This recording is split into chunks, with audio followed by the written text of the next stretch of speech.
Hey guys, it's Park with Richmond Stress and Anxiety. So up to this point, we've talked about how we have this human equipment that sometimes or oftentimes feels emotional and mental pain. We've talked about how we can't edit or delete that pain at will. And we talked about how what we can do is we can be present for it. We can open up. We can relate to it in a more accepting way as opposed to a resistant way. Another thing we can do is we can greet it with self-compassion. And if you're recoiled at that phrase, then you're like many of us, right? And have self-compassion for that recoiling. I want you to think about something. Think about somebody throughout your life. And if you're like me, it's from your childhood.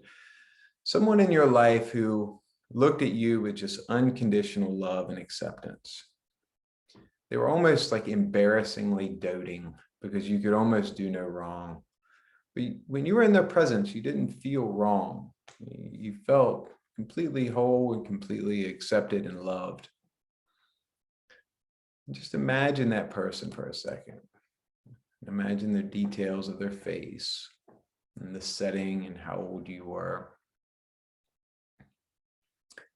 And then I want to ask you, why is it so hard for us to treat ourselves in that way? We encourage others to do that. We say, don't be so hard on yourself. You have to love yourself first, But many of us have this idea that we're not worthy of that kind of love or acceptance. We feel that we have to earn it. Therefore, we strive for something that's hard to attain and very unstable, and that's self-esteem. Everybody wants high self-esteem. I can't tell you how many people come into therapy and they say, I have low self-esteem. And in reality, we're all walking around with low self-esteem in one area or the other. And self-esteem is unstable ground because it's based on comparison. I can only feel good or bad about myself if I'm comparing myself, whatever I am, to someone else, right? Or to an idealized version of myself. Maybe one that was 10 years younger and fitter and had more energy and more friends and was funnier, right? And maybe one day I'll get back to that. It's also interesting to note that, we call it self-esteem, but in a lot of ways it's other esteem. It's based on what society has told us about ourselves. And so here's an interesting little thought experiment. Watch what your brain does with this phrase. Mary had a little lamb, right? Your brain just automatically finishes that sentence because somewhere along the way, your brain picked that up and learned that Mary had a little lamb, right? And that's a completely innocuous, harmless phrase, right? There is no Mary and she didn't really have a lamb, but our brain has remembered that. But if we have this story that we have either picked up subtly or not so subtly, I am not blank enough. And watch what the brain does. It does the same exact thing. It fills in that sentence, right? And that, played over and over again, hurts a lot more than Mary had a little lamb. Now, next video, we're going to get into more of how to relate to thoughts, right? But for this video, the purpose is to see where our trance of unworthiness, as Brene Brown calls it. Where does that come from? So comparison and what we pick up from society, what people tell us about ourselves. So what is more stable ground? Self-compassion. So we get into it, right? And what is self-compassion?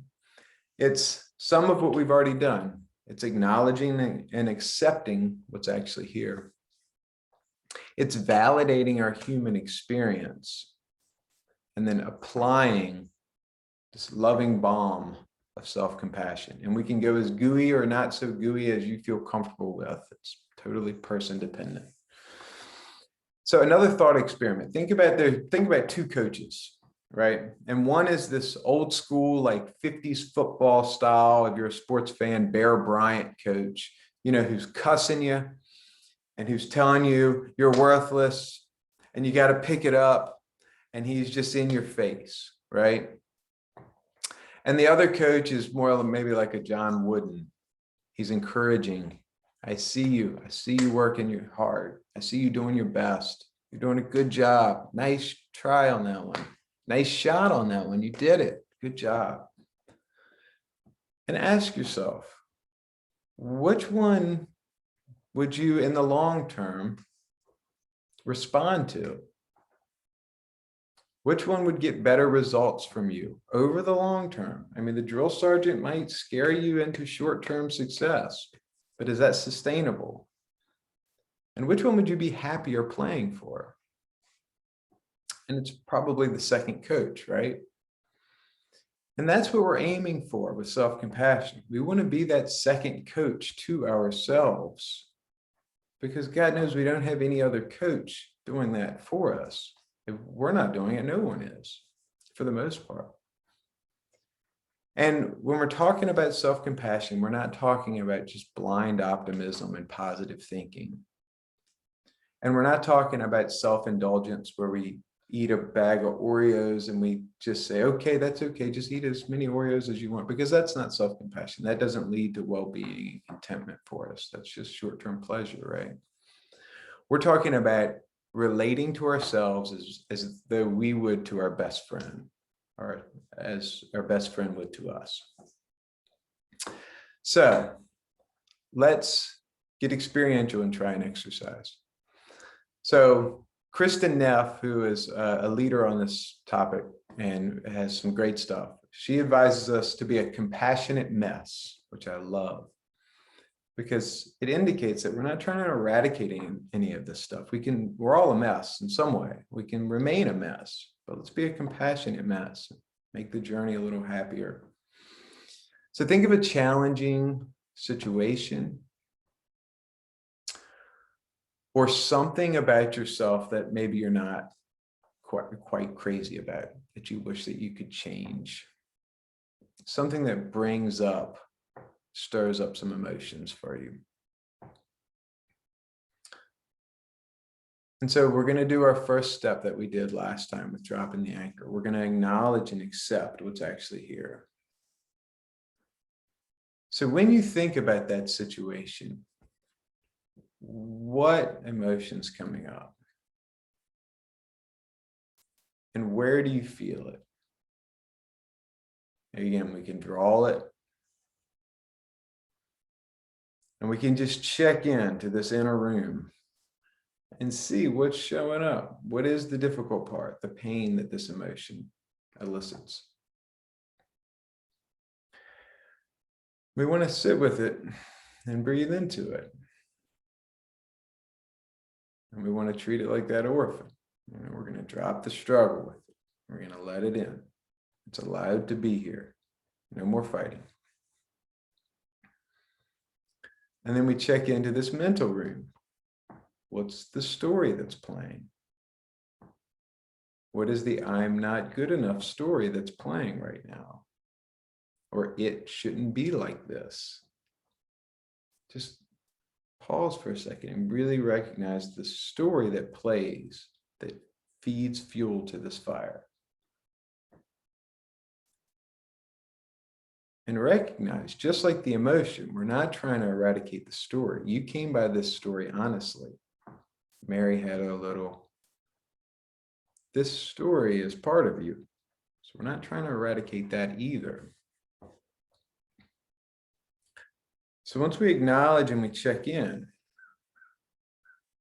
and we can come back into our body just quickly, expand out into the world, what's here.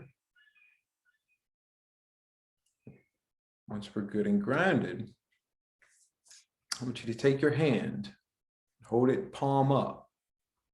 You can look at it and take it in. And think about how you've used this hand for kindness in the past, throughout your life. It could be rubbing someone's back who's crying. It could be wiping away a tear from someone or helping up a friend. You've used this hand for kindness towards others so often in your life. And I want you to imagine that this hand, when placed on your body, emits this like soft glowing light. And that light is like a bomb, not a B-O-M-B, a B-A-L-M, bomb. And it provides healing.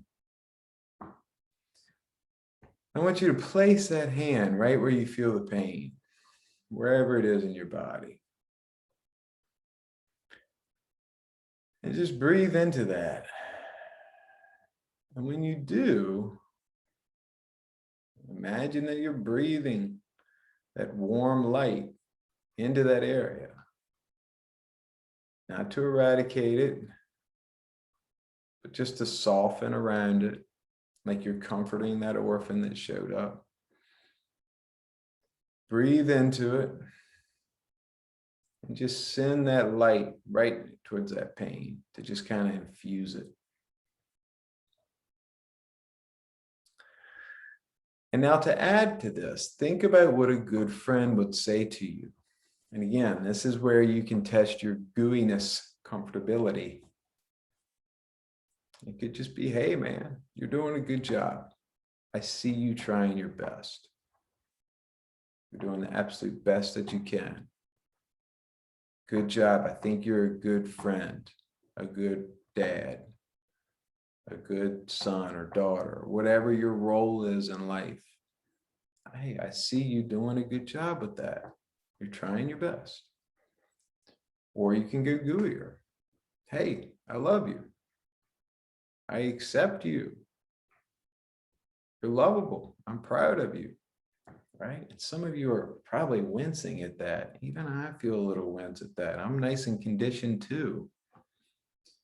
But just know that that's okay. Discomfort isn't a sign we shouldn't do it. Right? Your other option here is to picture that person that we talked about at the beginning.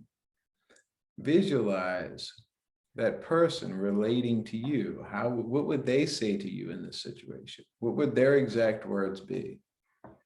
I picture my grandmother from when I was a little boy. She always had kind, nice, sweet, loving things to say to me, right? Picture that, whoever that person is for you. And you can spend as much or as little time as you want on that. It can be literally a 15-second exercise or a 15-minute exercise. And then the last piece is recognize our common humanity.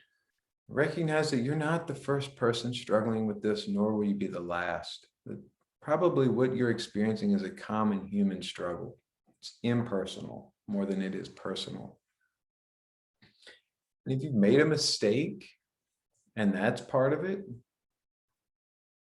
then recognize that you're a result of your DNA and conditioning. And if someone else had that DNA and conditioning, they would have made the exact same choice. And you're not the last person to make that choice. There'll be more. And we breathe and we forgive ourselves. And we learn from the mistake, decide how we want to act next time, moving forward. So that's the exercise. We acknowledge and we accept. We apply that balm. And we recognize the common humanity. And we can keep this relatively simple. We don't have to make it complicated. Similar to acceptance. We can overcomplicate it or we can make it simple. So for this week, see if you can be 5% kinder to yourself and see what the ramifications of that is. And if you try this exercise, as always, I would love to hear feedback. I would love to hear how this goes for you. Please leave a comment to let me know, or you can reach out directly. My email address is parke, @richmondanxiety.com. My cell number is 804-210-7891. My website is richmondanxiety.com. If you like this video, I have more similar videos and blogs on that site. If you're struggling and you're interested to find out how therapy could help, please reach out. I've heard from a few of you guys and it's been heartwarming. A few folks have said they've been struggling for a while and this video, for whatever reason, was the impetus for them to reach out. So I applaud that so much. Thank you guys so much, and I will see you in future videos.